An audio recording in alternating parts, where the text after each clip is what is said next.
So past life trauma, 100%. Unhealed past life trauma affects our present life. And we'll see whenever I do regression work with people, so often when we go into a past life, or even if I do a reading, the person will go, oh my God, like that's happening in this life too. I have the same pattern. We're just trying to like heal things. It's like Groundhog Day in a way, right? Like, how can I make this better? How can I make a different choice? How can I look at this from a different angle? Just trying to understand something. So yeah, past life regression work and past life reading and healing is important. Like, we'll often get a regression and we'll come out and say, oh, that was really cool. But how often do we go in and do a healing associated with it? So when I do regression work with people or past life readings, I'll actually guide my client to do a healing on their past self. So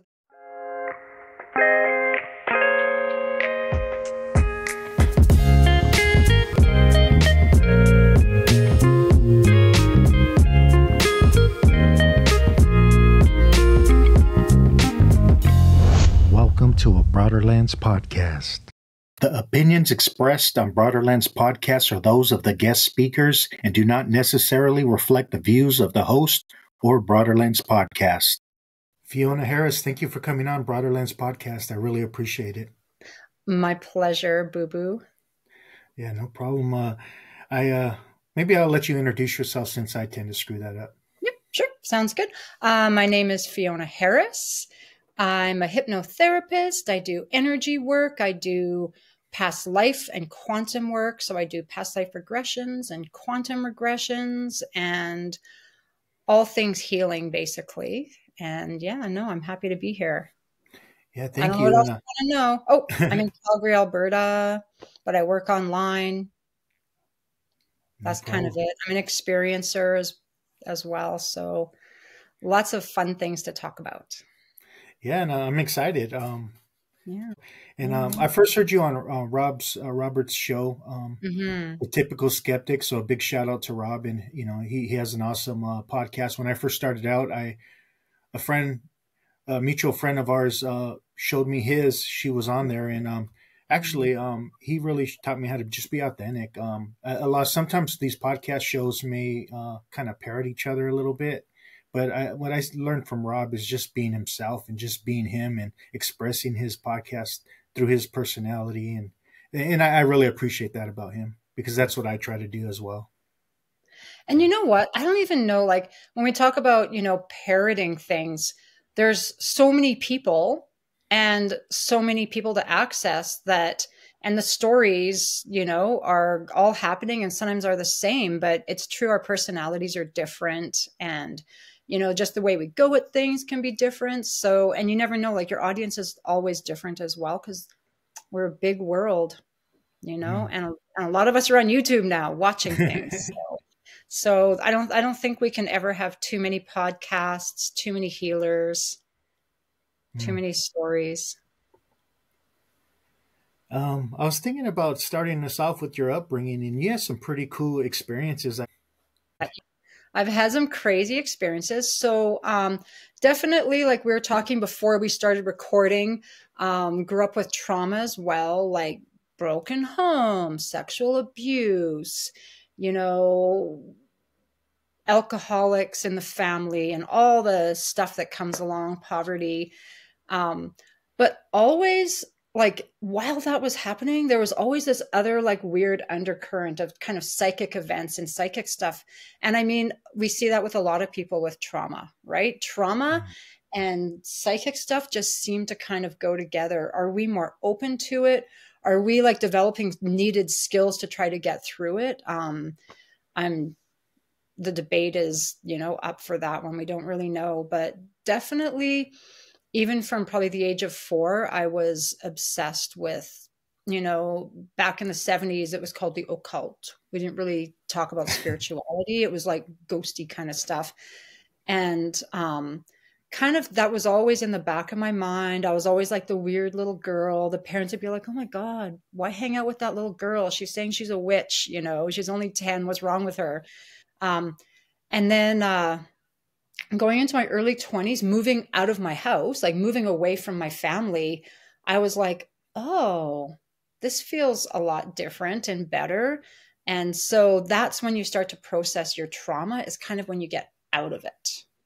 So getting out of it, processing stuff, looking for healing, and being really poor and not able to afford a therapist or counseling or whatever, not even really having that access. I was just always searching, and kind of led me into spiritual healing. And I had my really big awakening, I think, when I was about 24. And it was weird.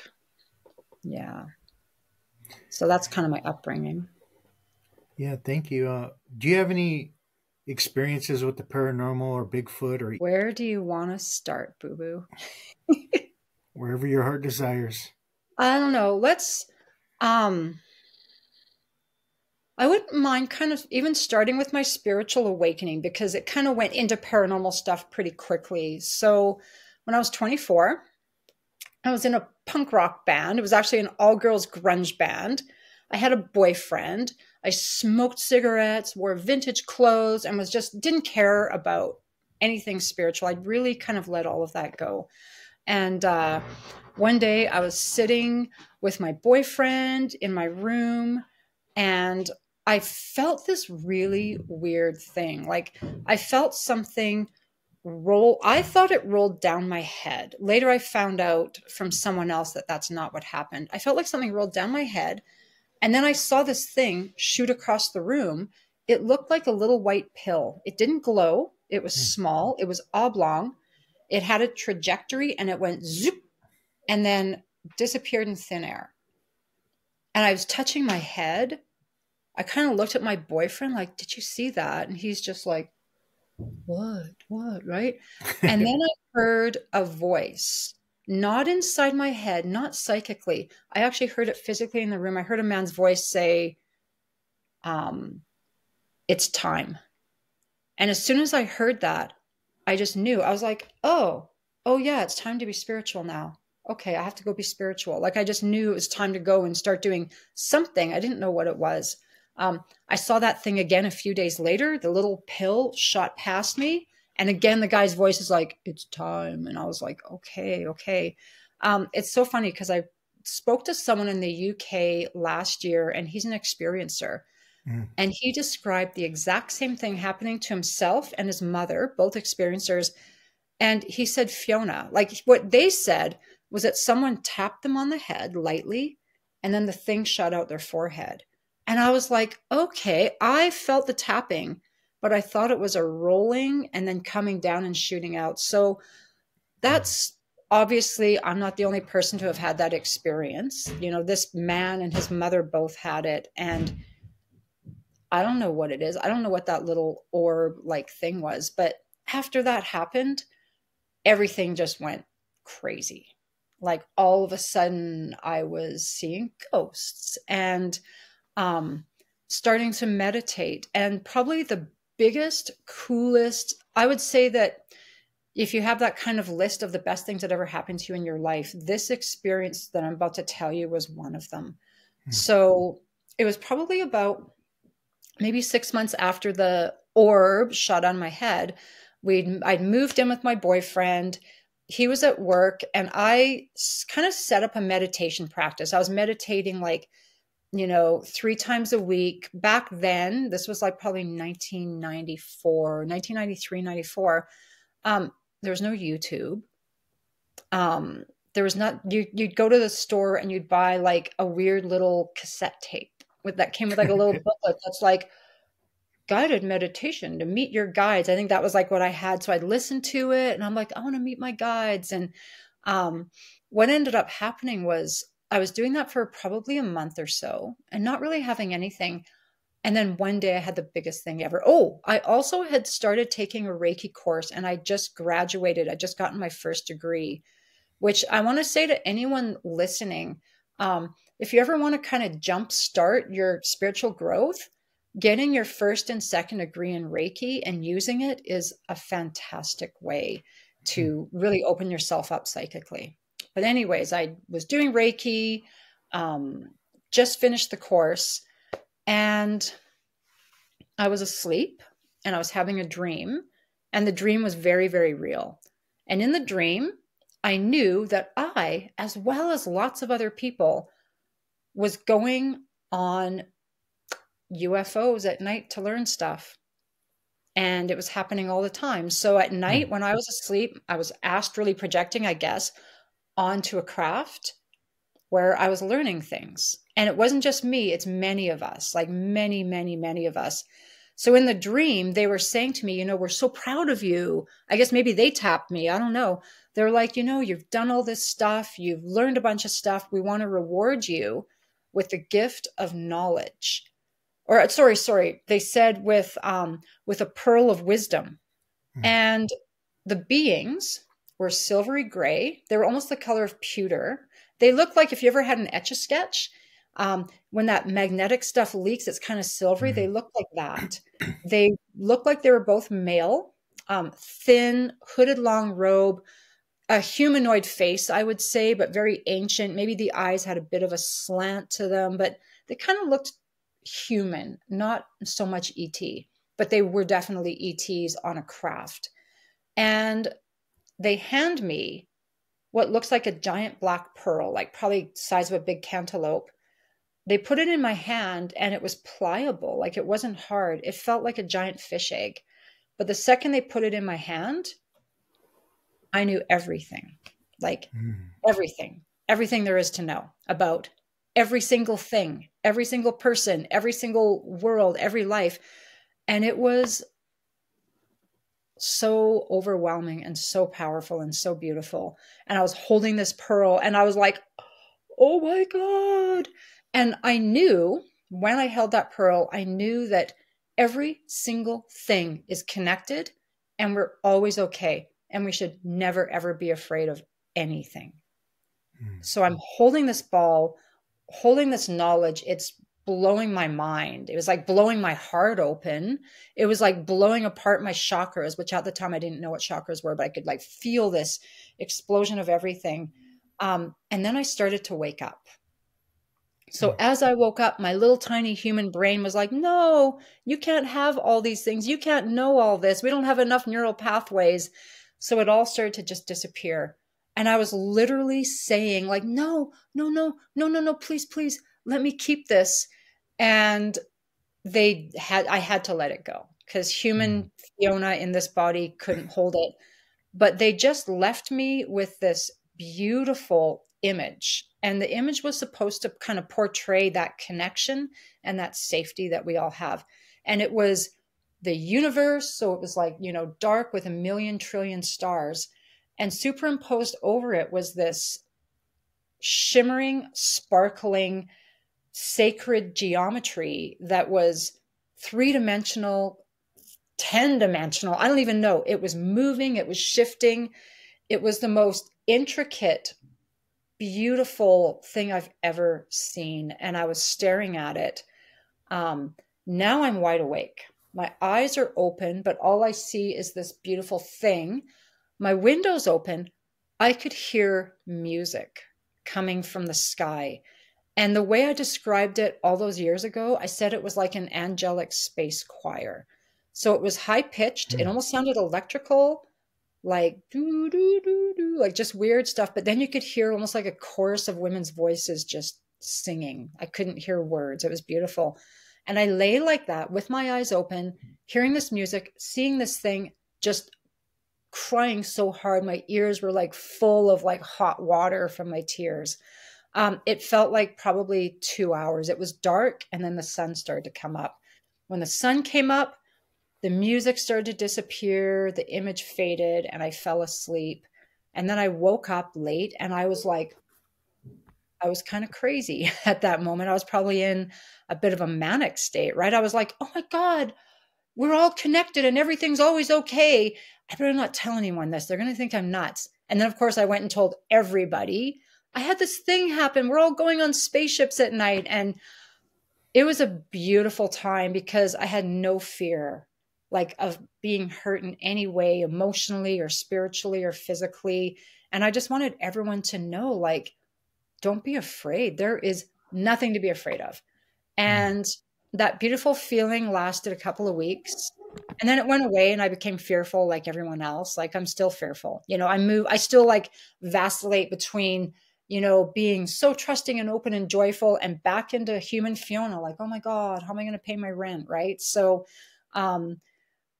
that is a beautiful message. And it's really hard for us to believe it when we're, in the thick of things. But that was like the most beautiful experience I ever had. Like it was incredible and magical. And I hope that anyone that's listening will believe my story and believe the message that came with the story, that we're all connected. We're all one, really. And everything's always okay. We don't need to be afraid.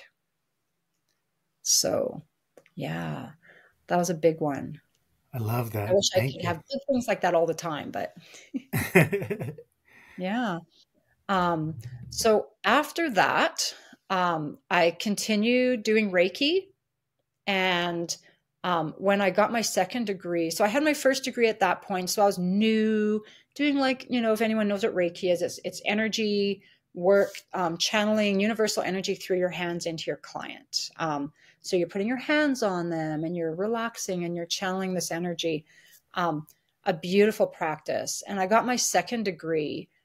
And that was when things got really, really weird for me. So, a couple of months into doing it, you're channeling a different kind of energy. A couple of my clients started coming out of a session going, oh my God, Fiona, I was in a past life where I was like, it was a civil war. Like one woman, it was a civil war and she was a female and she had these linen wrapped packages that she was giving to soldiers. I don't know if it was food or bandages, but she was doing that. Another guy was on a train, that there was a train robbery and just like all this stuff. And I almost didn't believe them because that was, for me at that time, it was a little bit over the top. It felt like, how are my clients having this experience? And then one day I'm sitting alone and I'm like, oh, I'm going to do Reiki on myself. So my hands are over my eyes. I'm doing Reiki. I'm kind of daydreaming. And then all of a sudden I see blood, like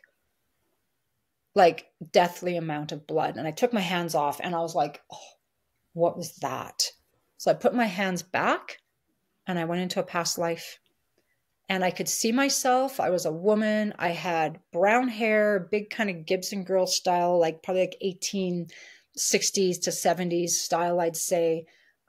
Freckles. I was a school teacher. I was unmarried. I lived in a small town in the Midwest United States. I lived with a spinster aunt. And so I had that knowledge just bang. I knew that. And then I knew I was having an affair with the town doctor who was married. And there was like a picnic or something and we'd walked away. We were standing on a bridge. And I think I was saying to him, like, let's run away. Like, I love you. I want to be with you. And he's like, oh, can't do that. I'm married. Right. So then I flash forward in time and my aunt has gone away for the day, or I don't know where she was. I'm in the entranceway of the home. It was like a small 2-story home. And when you open your front door, the stairs go straight up. I was at the foot of the stairs. The doctor was with me and he had torn me to pieces.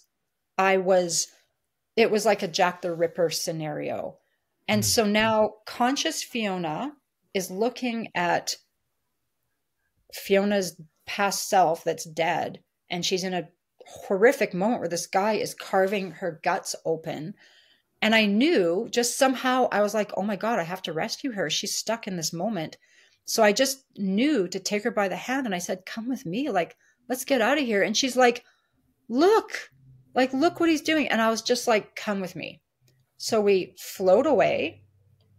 And then I just kind of came out of it. I just kind of like put my hands down and was like, what the hell just happened? And I hear, that same voice that I heard when that orb came out of my head. I heard this man say, you just got rid of a ghost. And I was like, what? What does that mean? And I realized that ghosts aren't just some poor tortured soul that got stabbed in a house and stayed there forever, walking around this house like a ghost. That's not how it works. Like we're so much bigger than that. It's a fragment of trauma. It's a shard. A piece of us breaks off. Just like when we're talking about trauma, the part of me that was sexually abused when I was a little girl couldn't just be sexually abused and then go to school and play with her friends. So she had to like go somewhere inside my body, in my tissues. My belief, she kind of is in my bowels. I think that's a great place for people to hide, is in their guts, somewhere in their intestines, right? It's so deep, you can like burrow away in there. And this is why when we experience trauma and we don't heal it, like we can leave pieces of ourself in houses, in spaces, just like a ghost. And when we heal ourselves, we're not just healing this system right here. We're taking bits and pieces from all over the world from other people, because people carry spiritual attachments, just even unresolved emotional stuff with someone. And when you heal yourself, you're kind of freeing that person of your energy as well. So I learned a lot in that little experience, and just went on to like become fascinated with past life work. And at some point during Reiki, I started being able to pick up on people's past lives. But it was very sporadic. I couldn't control it. And then I got pregnant. I got married. I got pregnant. I got pregnant again. I had kids. I became a mom, and I was still always the weirdo, looking at weird stuff, doing weird things.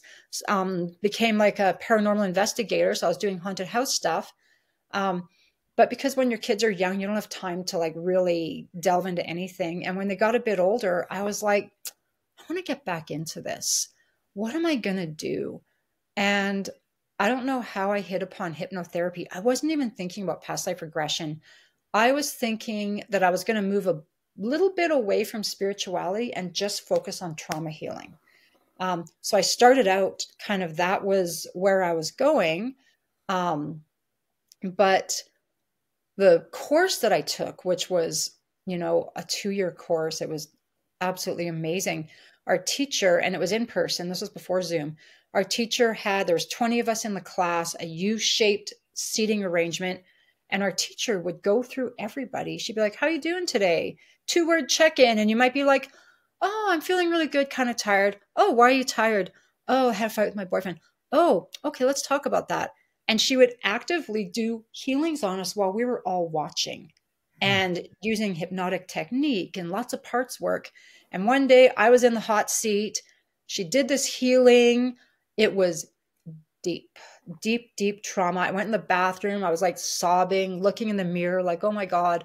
And then I went to a friend's house after, and I looked at my friend, Shar, and I was like, oh my God, Shar, in a past life, you lived in England. It was World War II, and you had this red sweater, and your husband, Jeff, was, in the Air Force, and you worked in his father's tobacconist shop. And I did this past life reading on her. And then her girlfriend was like, can you do mine? And I was like, oh, Kim, you lived in Brussels and you were out hunting boar and you got shot with an arrow. All of a sudden I could read past lives.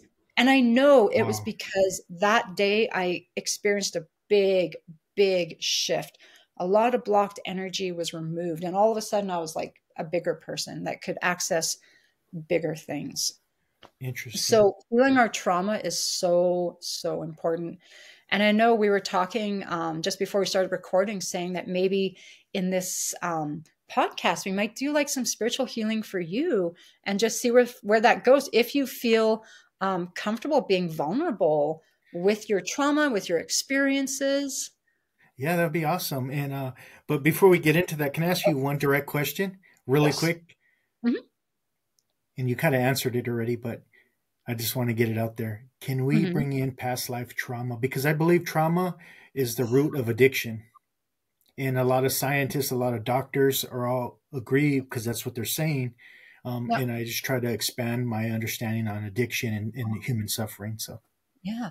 Well, and actually, I'm so glad you're asking that, because I almost didn't finish my little past life story. I forgot about kind of what came after. So something that had always been going on with me throughout like most of my, let's say, teen into early adult life, um, I had this weird thing with boyfriends. I always felt like they were going to murder me. Well, actually, I always wondered if they were serial killers. And I'd look at a boyfriend and I'd be like, well, he can't be a serial killer because he doesn't have a car. You know, if you're going to kill people, you've got to have a vehicle. So he's probably okay. You know, or I'd be like, oh, he could be a serial killer. You don't know who they are. And I remember like one time a boyfriend was tickling me and he kind of pushed me into like the crack between the wall and the bed. And I went insane. I freaked right out. I felt like he was going to murder me. I also used to have dreams about trying to talk people out of murder. It was guys trying to talk them out of murdering me. It was always a serial killer. After I had that past life healing with the teacher, I never, ever had that feeling again. So I realized that there was past life trauma that was causing me to not have trust in my partners and feeling like they might do physical harm to me. But it gets even bigger than that. Years after that happened, I was pregnant. I was at a friend's baby shower and we were just like talking. And all of a sudden, my mind went back to that moment. And I went, oh my God, she was pregnant. I was pregnant in that. He didn't like, because I always wondered, like, why did this doctor suddenly come and viciously attack this woman? And it wasn't just like, he didn't just stab her and leave. He tore everything apart inside her gut. And I realized that I think when I was on the bridge talking to him, I said, hey, I'm pregnant. And he was like, oh shit, what am I going to do here? This woman's pregnant.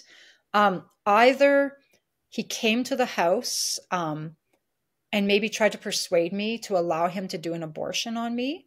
And maybe I said, no, God would send me to hell for that or whatever. I'm sure I was religious back then, although I was obviously a very bad girl, having sex with a married guy.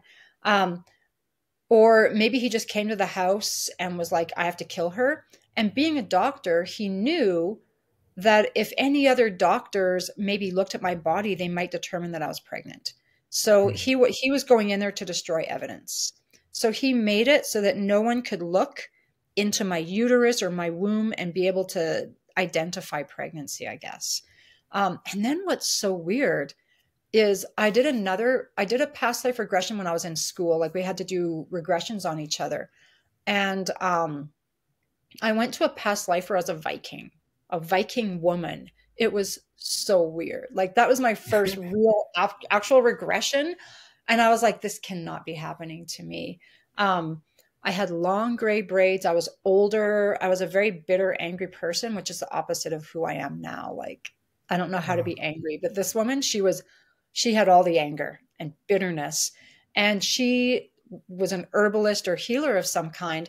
And I saw her hand. She had a handful of berries. And I said, oh, those berries are for abortions. And so after the regression was over, I was like, oh, I'm going to look up berries for abortions. And I saw juniper berries and they looked exactly like the berries because there was dark ones, purpley ones, lighter colored, all mixed. And Vikings used juniper to make beer, but people also were using juniper berries to help women like abort. Wow. And I've had another past life where I provided abortions and got caught and had someone almost kind of blackmail me, like, I'm going to tell everyone what you do. So obviously, abortion or management of women's bodies and pregnancies has been a theme in a lot of my past lives. You know, like there I'm providing abortions. Here I'm getting murdered in an abortive way. Over here, I'm providing abortions again. So we definitely have, and in this life, I don't do anything with that, but I'm very, very strong and pretty vocal about, you know, women's right to manage, you know, pregnancy and their reproductive rights. So that's something that's obviously carried over because I've had a lot of trauma in regards to that. So past life trauma, 100%. Unhealed past life trauma affects our present life. And we'll see whenever I do regression work with people, so often when we go into a past life, or even if I do a reading, the person will go, oh my God, like that's happening in this life too. I have the same pattern. we're just trying to like heal things. It's like Groundhog Day in a way, right? Like, how can I make this better? How can I make a different choice? How can I look at this from a different angle? Just trying to understand something. So yeah, past life regression work and past life reading and healing is important. Like, we'll often get a regression and we'll come out and say, oh, that was really cool. But how often do we go in and do a healing associated with it? So when I do regression work with people or past life readings, I'll actually guide my client to do a healing on their past self. So then the client becomes the healer. And it's funny because even talking to you now, I rescued the woman who had the abortion or had the murder abortion. I never rescued the Viking woman because her end was really, really bad as well. A bunch of men, she was apart from a village and she was a Viking, but the people in the village weren't. It was maybe Vikings were starting to like leave and she kind of was like a person left behind. So she was an outcast, but people would go to her like, she'll heal this, she'll help you with this, she'll give you an abortion. And one night a bunch of men came and they didn't have metal. They had pointed sticks and they called me out of my little sod hovel. It was like literally like a hut. I knew they were coming to murder me. I was really scared. So what I did was I bashed through my little kind of door and just ran straight at them just so that they could kill me as quickly as possible, which I don't know how I had that courage, but it was probably a better ending. I haven't actually gone in and rescued her. So I think I may do that at some point in the future. If we start to do some work on you during this podcast, I may pick up some past lives in the process and we'll do healing on them. Like I'm starting to get a niggling of one because I'm seeing a younger person, like a man who's definitely younger than you are. And it's either a part of you from when you were young or it's someone from a past life. But even as I talk about it, I'm starting to get a lot of anxiety. So between my belly button and my rib cage, I'm starting to get those pangs. And it's like, oh, there's something there, right? Something that needs to be healed. So yeah. Do you want to do it? Yeah, let's do it. I tried it one time in Arizona and I paid like $500 from a lady who was like taught from Dolores Cannon and went through that whole lineage. And she read like a little format that Dolores Cannon wrote. And we did a trial run and it seemed that like I went into like a little hypnosis state. And then we went into the back office where she does her with her clients. And then I couldn't like relax, and she said it was my ego was too big. I needed to do shadow work and come back in a year. So I don't know, but it was weird because by this time I feel like I've been doing a lot of work on myself. It's been years. And you know what? Yeah, we can have parts that are resistant. What I found, so I didn't take Dolores Cannon's course. I took Candace Craw-Goldman's course, and she worked with Dolores Cannon. So she does beyond quantum healing, and Dolores Cannon's is QHHT, and Candace's is BQH. The only real difference is that if you're a QHHT practitioner, you're not allowed to work online. Dolores was like, no, you can't work online. Candace is like, hey, but it works. Why can't we? So she was actually teaching with Dolores. And then after Dolores passed away, things changed, the daughters were, or maybe a daughter was part of it. So Candace went off on her own and does BQH, which is what I do. Okay. I find, because I'm already a hypnotherapist, when I took the course, I felt like there's a bit of a limitation to it. Like basically what it is, you're just moving in a bigger place. Like, let's say you're just doing hypnosis. Like, oh, you want to lose weight, you want to stop gambling. Okay, let's do that. Then you go a little further with maybe some parts work. Now you're like talking to parts. That's kind of weird. Then you go a little further with past life. Now you're going into past lives.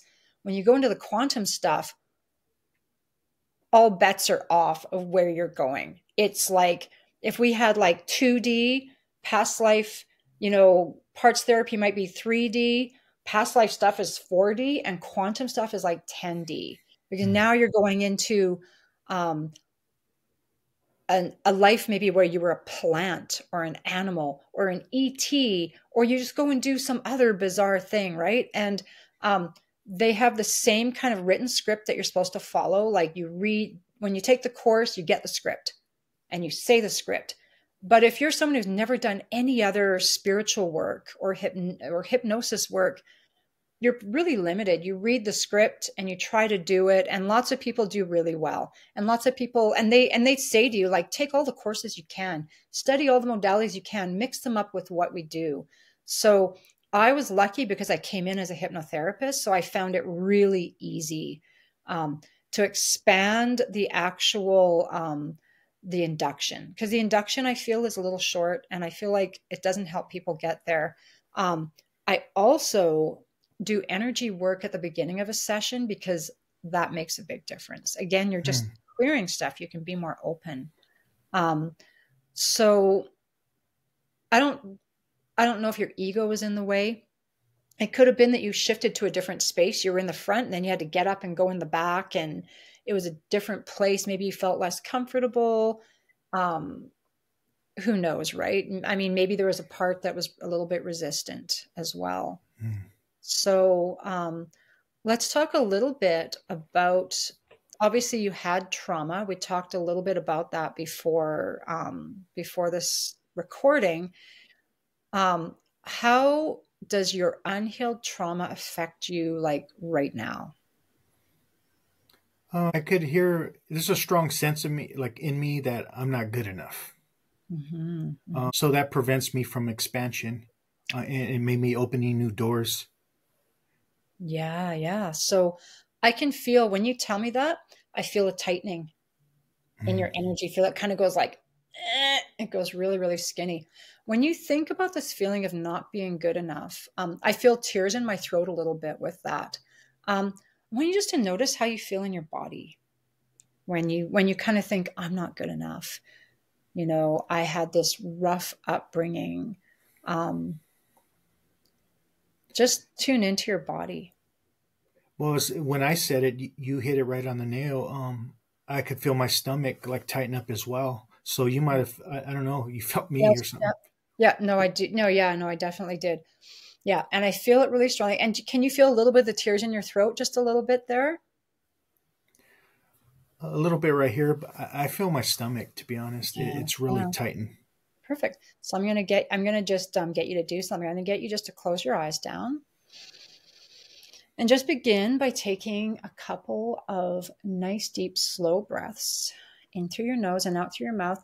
And for anyone listening to this podcast, you can kind of follow along here if you want, and just kind of listen to what I'm saying and play with this and see how this might feel for you with whatever trauma you might be experiencing, or limiting belief, or even just a feeling of anxiety or depression.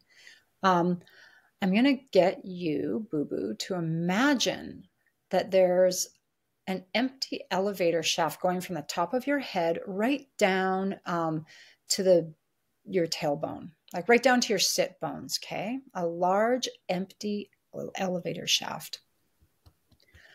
And there's no pressure here to imagine anything perfectly okay. It's just the intent. You don't have to see everything. Just so you know, I'm starting to almost lose my voice a little bit. I'm starting to feel like a super scratchy feeling. And I feel like that's just a part coming up that is either just presenting or might be a little bit resistant as well. I want you to imagine on the top of your head, there's a large elevator, like a big service elevator with no door. It's empty. I'm going to get you to imagine moving the elevator all the way down to the basement. So right down to your sit bones. For people that understand chakras, this is right at your root chakra. And I just want you to place your focus and awareness down there, down in your root chakra, down where your sit bones are. And just breathe still. Nice, deep, slow breaths, allowing your exhales to be longer than your inhales. And when we breathe like this, we're signaling to our nervous system that we're safe. So it's a great way to give your body and your system the perception of safety, okay? Because we know right now we're safe. Nothing's happening. Nice, deep, slow breaths. So I can see already some really young parts of you. Like I see a couple of them. It's like they're in the elevator, raising their hands up and almost yelling like, get us out of here. So I feel like this could be a super big healing for you. And I feel like those parts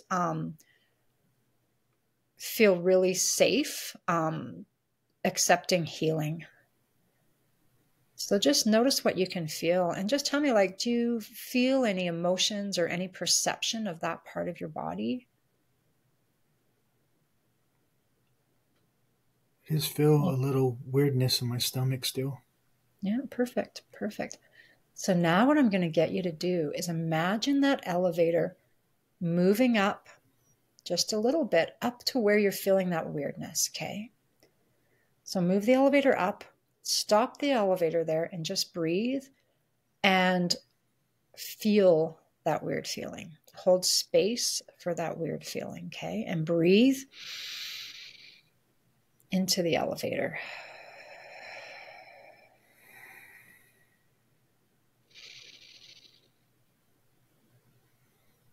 Nice, deep, slow breaths.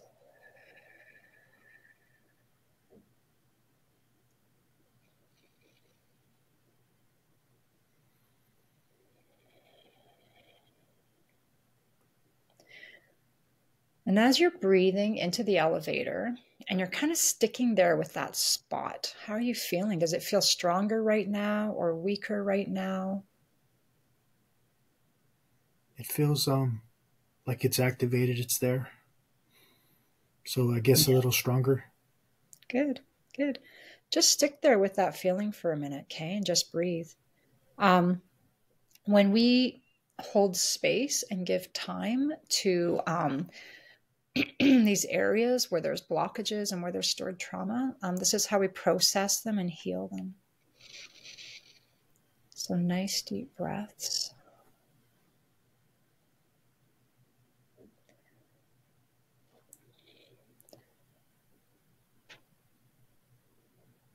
Did you ever experience trauma with cousins or with kids your own age?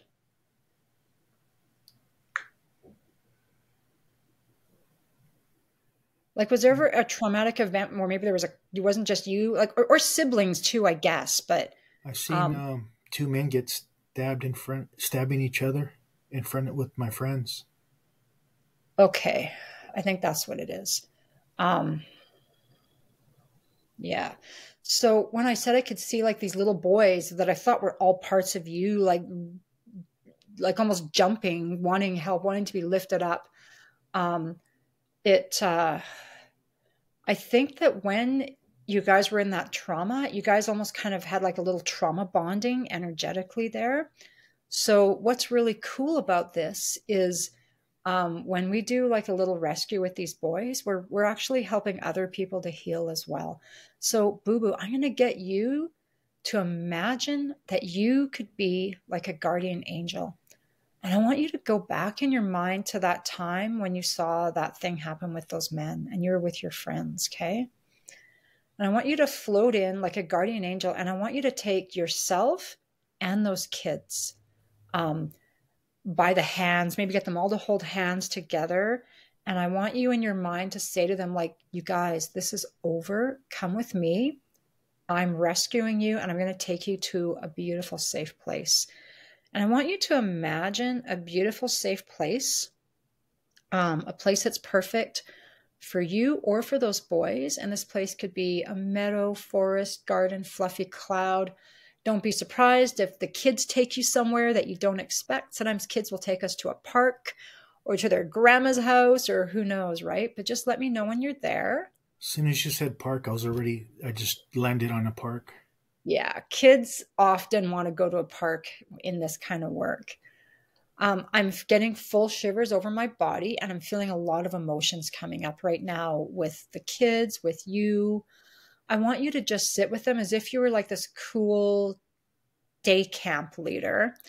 And I want you just to comfort the kids and just say, you know what to say to them. Like, I'm sorry that you guys, had to see that, but you're safe now. And you're away from that place. You're away from all of that trauma. I'm going to guess that you and most of those kids were also living less than ideal childhoods, right? So telling them that they're in this beautiful, safe place and they can stay here and play, they can stay here and relax, and that they are safe and they're okay. And you can hug them. Maybe look at the kids. How many kids are there?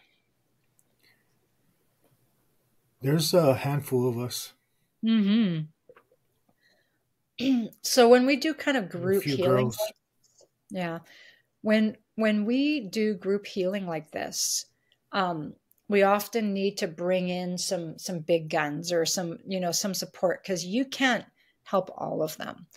So let's call in somebody for each of the kids, someone that's going to make the kids feel safe. So I want you to imagine who your young self would like to see. And this might not even be a person. This might be an animal. It might be a spiritual figure. Just imagine everyone receiving whatever resource would work best for them. And just let me know what resource works best for you, boo-boo. I feel my childhood cat rubbing himself through all the kids in a circle, letting them Oh, know it's okay. beautiful. That is perfect. I want you to step back and just watch as your cat, what was your cat's name? Precious. Precious. I want you to imagine Precious just moving amongst the kids and bringing a feeling of safety. And imagine the kids petting Precious. And as the kids are petting Precious, Precious is pushing towards their rubbing. You know how cats do that. And it's very, very healing for people.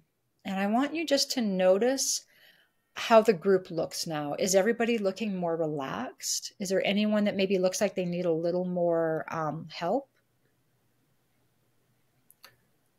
It looks like they feel safe and they're enjoying the moment. They're bonding together. Everything's Yeah. okay. Okay, I love that. I want you to imagine a beautiful ball of golden healing light descending over those kids. Like they're almost like in a glowing crystal ball, okay? And it's incredible healing source energy. And then I want you to imagine moving away from the scene, allowing that scene to shrink smaller and smaller and smaller until it could fit in the palm of your hand as if it was a little snow globe. And you look inside and you see the kids smiling. You see your cat, very mini, tiny little cat, just crawling around there.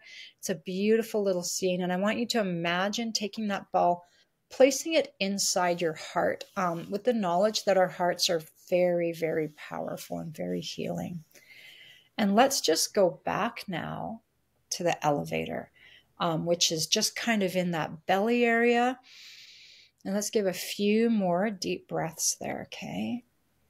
Breathing in through your nose and out through your mouth. And it's funny because I'm actually feeling a little tightness now, as if it's actually kind of hard to take a deep breath. But it feels like it might be a little bit more up going into your diaphragm. So let's move the elevator up, maybe closer to the bottom of your ribs, that little kind of space there where your sternum is, kind of, basically where your diaphragm is. And let's just take a moment here and breathe. I feel teenager you here. And I feel teenager you really starting to come to that realization of like, I'm a piece of shit. Sorry, that's what just came up in my head. You're right. Yeah. I really feel that limiting belief very strongly.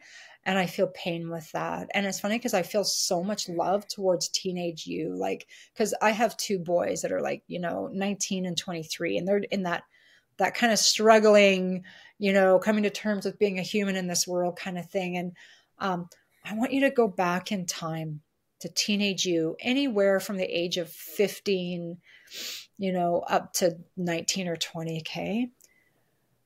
And just knowing what you know, being like the amazing person you are today with the knowledge you have, I want you again to take that young version of yourself, that young part, and I want you to drift and float to another safe place. And again, he may choose a place, and just let me know when you're there.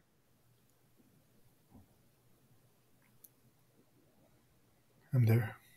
Yeah, where are you guys? I'm at Lake Shrine in Pacific Palisades at Yogananda's lake that he built in monastery. Beautiful. I want you just to sit and comfort your younger self. And I want you to give him some words of wisdom. And you know what to say to him. Like with all the growth you've had, with all the stuff that you know, you can say to him, like, you're going to go through some rough spots, but you are a powerful, magical being. And let him know too that we're all one and everything's connected and we're always okay. And that he's perfect exactly as he is, just like you and I are perfect exactly as we are. And also tell him that we live many, many, many lives. And we never have to get everything done perfectly in this life. Like, we can't. We are human and we're imperfect always. Okay, I know I just said we're perfect, but I'm just going to contradict myself and say we're perfectly imperfect. And we're here to explore and learn. And everybody is, a spark of source, a source energy in a body. It's like we're the finger puppets of God, and we're all God. And just tell me how he is accepting of that. He's starting to understand. Yeah. He's shaking his head. Like he gets it. Okay. I want you to direct him to focus on his breathing, okay?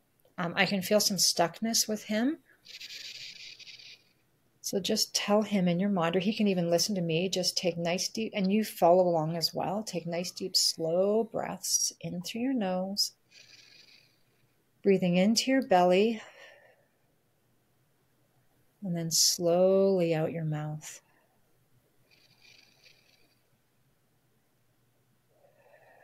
I feel like he just wanted to be so perfect. He's like, I've got to do it. I'm going to make it. I'm going to grind. I'm going to do it, but I can't because I don't have the tools. I want you to imagine there's a bowling ball. This is for you and your young self. Imagine there's a basketball just tucked. It's in your belly, but kind of tucked slightly under your ribs. Okay. When you breathe in, you're really blowing up that basketball. What's interesting is, Mm-hmm. I'm sorry. No, interesting what? You brought up bowling ball and basketball, which I was really good at both. Oh, interesting. I want you to imagine that your rib cage could smile with your breath. So you're kind of opening that part of your chest, going from side to side almost. A nice way to really open this whole area. Were you like working out around that time? I used to train to play basketball. Okay, well, I'm feeling a little bit of muscle boundness. Like I almost feel like muscles hold your diaphragm in a little bit. And it could also be stuck fascia. It feels like I feel a physical tightness. But I'd almost want to say to you, Boo Boo, to start, go on YouTube and look up exercises that help kind of open your heart area. One thing I love doing, I have one of those like giant, those big stability balls. I'll lie on it on my back and I'll like let my arms go back and my head go back and just really opening and stretching this part of our body. I can just feel, I think you might hold a lot of trauma in the musculature that's like in your rib cage and in your sternum and or up around your abdomen. And it may kind of make it a little harder for you to take nice deep breaths.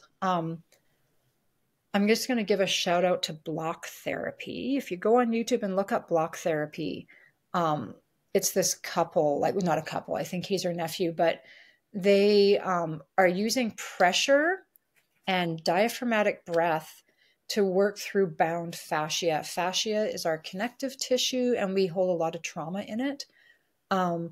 They sell these wooden blocks that are super expensive, and I can't afford them, but you can also use a rolled up towel. I have like this little heavy, squishy medicine ball, and you just you lie down on that spot. And I would suggest your sternum. I would suggest the sides of your ribs and even your heart area, just lying down on something that's a little bit hard and breathing diaphragmatic breaths. And you're going to find pain, and then you're going to breathe into that pain and give it all your attention.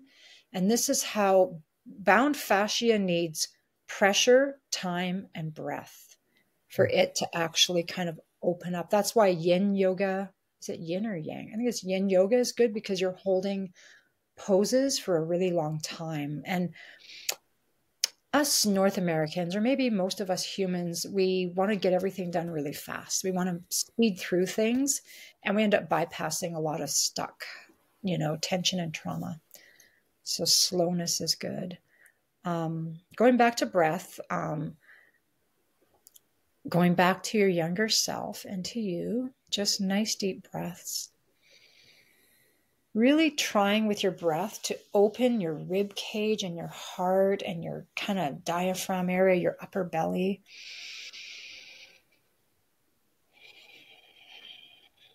And kind of feel a softening in there now, which is what I wanted to see. Let's bring a resource in for your teenage self. It could be Precious the cat. It could be a person. It could be a mentor. Someone or something that's going to be resourceful for your young self. Just let me know what that is. I think it's my higher self. Beautiful. The best resource of all. So when your higher self steps in, you don't have to do anything now. You can just come back into your body, okay? Maybe just give your younger self a little high five and just say, like, you've got this and you're going to be okay. You're going to make it. And one day you're going to be talking to a lot of people and helping him. Let him know that.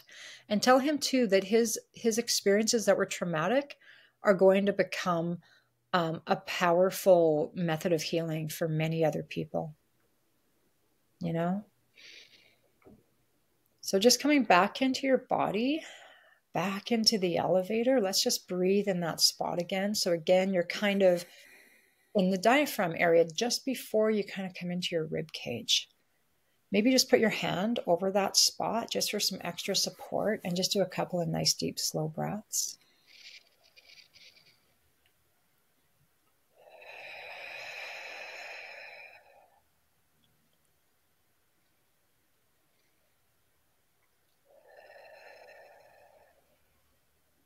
And let's just start to move up towards your heart. And I'm feeling fear.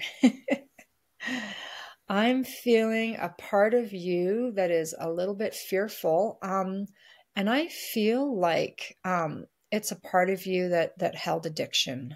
And they even move up into your throat and up into like the right side of your face. They're like, it's almost like the elevator's too hot and they're like moving up into your body, like trying to get away. So I feel this like energy of like, oh my God, I don't want to do this. I don't want to go in the elevator.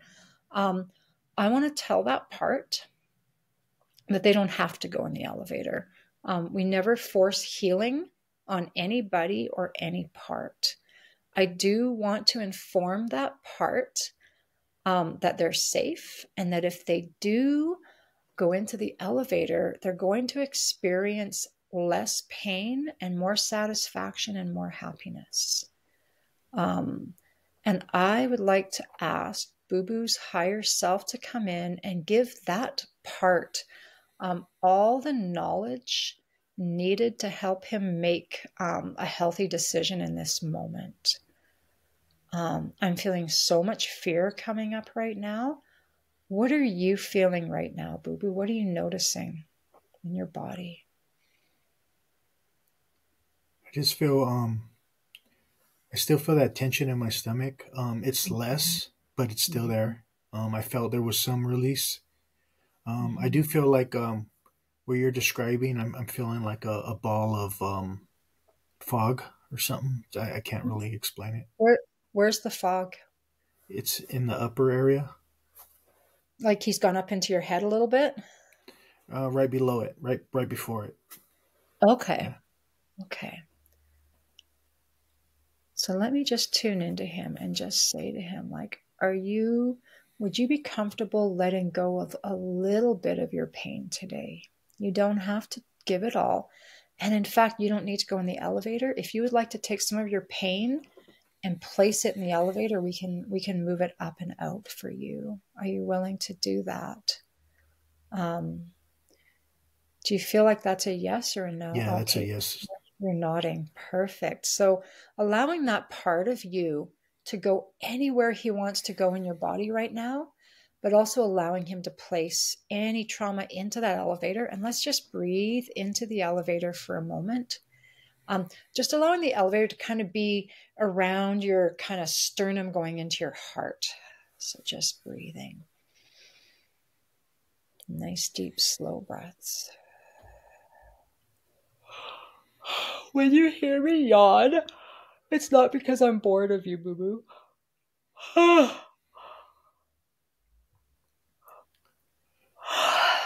It's because there was just a giant shift, a massive shift that almost dislocated my jaw. So he just let go of a lot.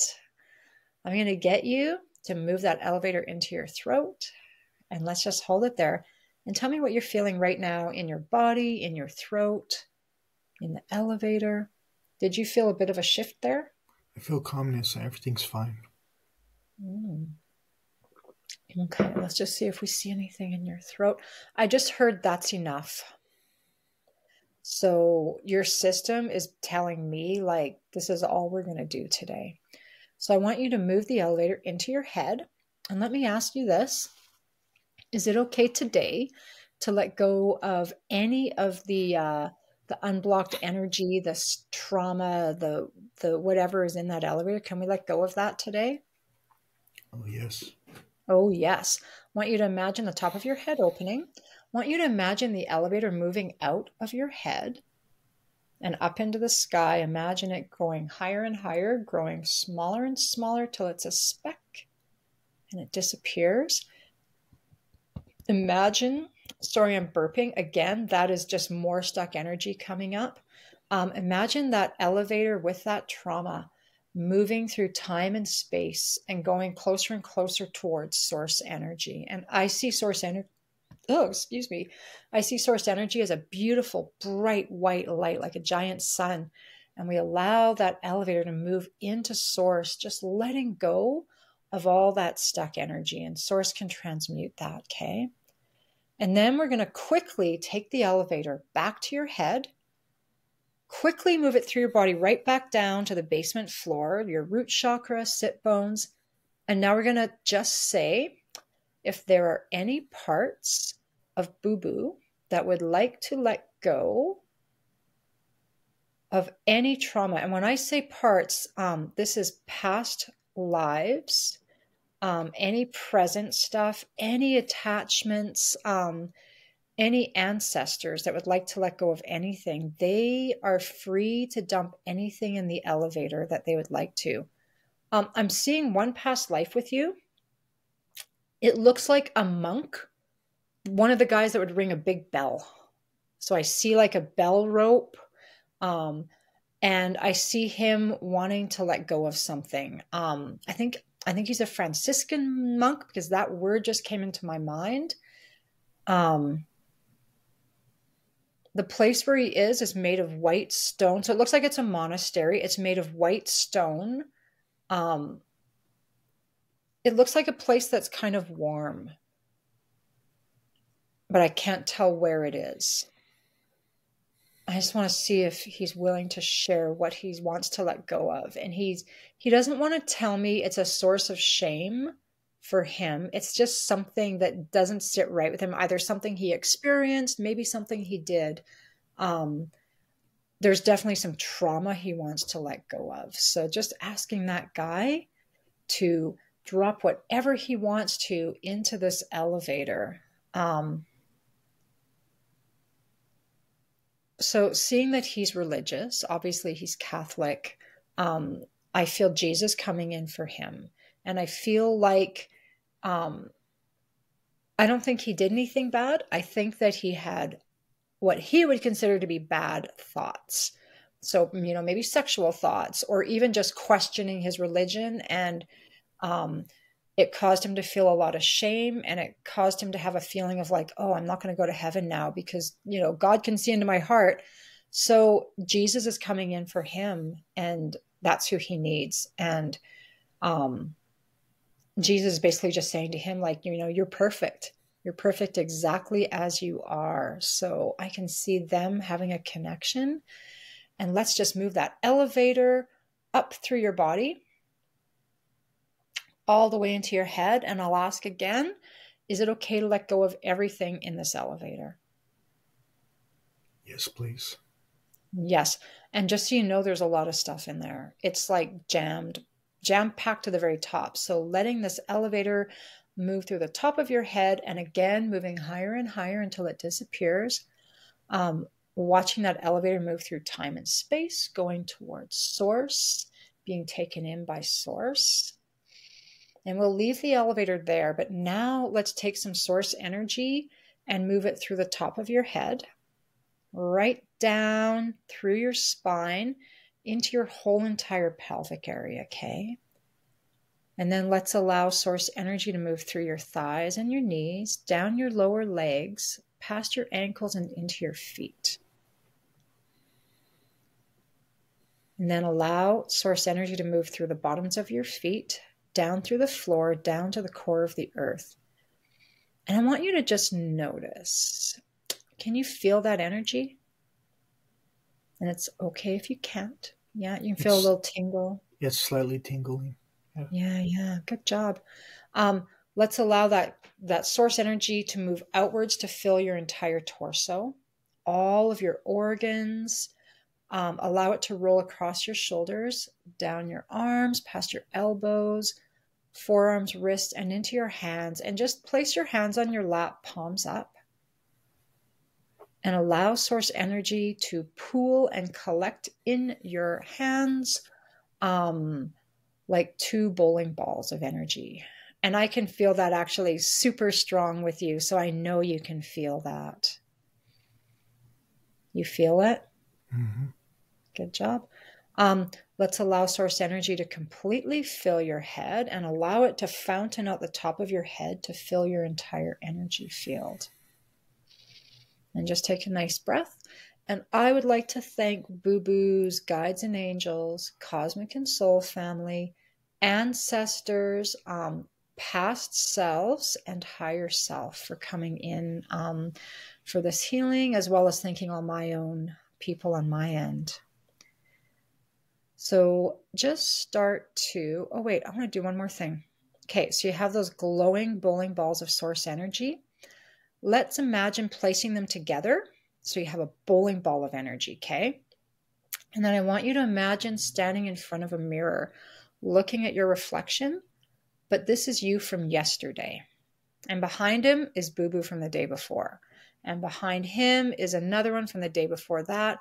And you can look far, far off and watch all of yourselves going all the way back to conception. So at the very end of the line, you see your pregnant mother. I want you to pass that source energy to yesterday's you and allow him to take that inside himself, and he starts to glow. And then you see the person behind him start to glow, and you see this source energy just start to spread through all of your past selves, like going all the way back to when you're a little boy, a baby, a fetus. And now you see source energy light your mother up. And beside her is your dad.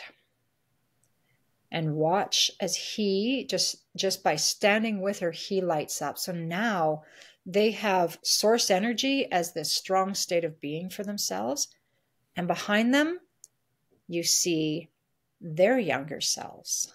And again, this line, and then you see their parents on both ends and their parents' parents. So this powerful source energy is moving through your entire ancestral line. And imagine being in your mother's belly and being born. And imagine coming out of your mother's belly with this knowingness and this powerful connection to source. And imagine going through all your experience, all your traumas, but with more knowledge of how magical you are and how eternal you are and how deserving you are of everything. Imagine having this source energy beingness and just moving through your childhood, going into your teens, becoming an adult, going further and further until you just come to today with, more self energy, more source energy, definitely being in a stronger connection to your higher self. And now I'm going to get you to wiggle your fingers and toes and start to blink your eyes open. Maybe wiggle your spine around a little bit like that. And just tell me how you feel lighter. right now. I feel a lot lighter. I felt a baby Buddha come into the world. I feel some healing take place. I feel lighter. That tension's gone. I feel good right now. I really do. So happy. Yeah. For anyone who wants to have this experience, obviously you can book with me, but if you go on my website and look under notes, I have a whole bunch of healing techniques written down for people that they can do on their own at home. And that technique is in there. It's a bit of a, I might come on in the comments after you post this and put a link to a book written by this amazing guy who kind of developed the technique. I've kind of, put my own variation to it, but his book is so magical. He's such a cool guy. So people should check his book out. I keep it beside my bed and every page has something. I'm like, oh my God, I need to look that up. That's so cool. So so that's one of his techniques and it's a powerful healing technique. I feel good. Thank you. I really appreciate it. That's my pleasure. I'm feeling so hot right now. So there's a lot of energetic flow with you. I'm glad we got to bring in a past self for healing as well. That was kind of cool. Thank you. My pleasure. Well, thanks for coming on. I really appreciate it. I loved it. Let's do it again. And next time we can talk about my Sasquatch experience. We can talk about some ET stuff because I've had, my own contactee experiences. And, we can talk about ghosts sometimes. I've had lots of ghost things as well. And and we can talk about maybe some quantum hypnosis stuff. Oh, actually, I think we talked about this. Maybe we'll do some regression work with you, like a past life regression, and we can record it and maybe you can put snippets of it on your podcast and we can talk about the experience. That'd be really fun too. That would be awesome. And can I ask you one quick question that's popping up? Yes, of course. When we come into this world, do we choose our family and our parents? I believe we do. I believe that we have this big soul family and we make decisions like, oh, I'm going to come in and wreck your life so you can learn something from it. Well, I'm going to be your mom this time. I know I was your husband last time, but we're going to do this. I see this time and time again with clients during regression work. They'll be like, oh my God, I'm married to this guy. It's my dad, or it's my best friend, or it's my kid. So we really are we have imagine an octopus, and the head of the octopus is our higher self.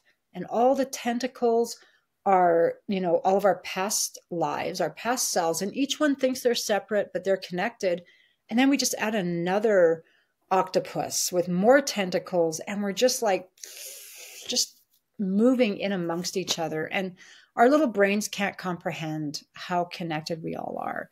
And I even believe, and I don't like believing this because I hate the thought of it, but maybe every life on this planet, we all live it. I mean, if we're all source, we're all Hitler, and we're all, I don't know, name another bad person, you know, someone you don't want to be, you know, the person in your life that, you know, that did something you didn't want to have happen, you're them as well, you know, which means that we also wrote all the good songs and we all got to sing them all, which I like thinking about that. Right. So yeah, I think that we're all connected and we're everyone, and we're always experiencing everything all at the same time. But we only have the experience right now of one facet of this big sparkling diamond, right? Thank you for coming on, and I would love to do it again. Let's totally do it again. Yeah, appreciate it. Yeah, thanks to everyone who listened. I hope that maybe you followed along with that little bit of healing, and if you did, and you feel like sharing in the comments what that felt like for you, that'd be like, it'd be cool to see what people were noticing. Yeah, I appreciate that. And I'll definitely upload all your info and stuff when we put out this episode. So yeah, thank you. For sure. Take care and have a wonderful day. You too. Yeah, Thanks. It was nice meeting you. Okay, nice meeting you. Bye-bye. Just know we out here. Know we out here working in a major way. Had to speak on it just to make a play. Any given subject, know we make a way. Time to level up on a day-to-day. Know we out here working for the greater good. Expand your mind, broaden your lens the way you should. From the stars to the galaxy to speak on spirituality. Higher understanding for the neighborhood.